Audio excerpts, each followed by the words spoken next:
Aïe aïe aïe. Ah, salut la team.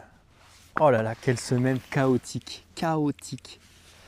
J'ai quitté Moissac, je suis arrivé chez Joschian et Raymond à Saint-Antoine. Donc là, j'ai dormi avec les oignons.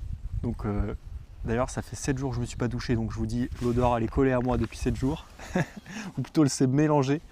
Le matin, petit déj avec Raymond et Joschian, agriculteurs. C'était incroyable. Ensuite, je suis parti de Saint-Antoine et j'ai retrouvé ma tati et mon cousin Gabriel. Je ne sais point où, je ne me rappelle plus. C'est pas grave, ça n'a aucune importance. On a dormi à Marcellan. C'était cool de vivre ce moment parce que ça faisait longtemps que j'avais pas regardé une série. Donc on a regardé une petite série avec le cousin dans le van, c'était cool. Et après, une journée de marche avec la tati. C'est ici qu'avec Gabriel, on a sauvegardé les rushs que j'avais fait jusqu'à maintenant.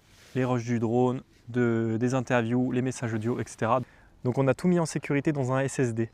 On a aussi rencontré Camille avec Ukulélé, son chien. Passé la journée du lendemain à marcher ensemble.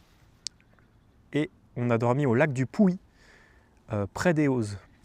J'ai quitté Camille le lendemain pour vivre mon périple à fond en solitaire, comme elle. Et je me suis retrouvé à rencontrer Marco et Anne et Théo et aussi Bruno, retenez bien ce prénom, Bruno, à... Où c'était déjà? À Lannes-Soubiran. Le matin, je me suis... Donc là, il y avait beaucoup de chats. J'étais entouré de chats, il y avait des chats de partout.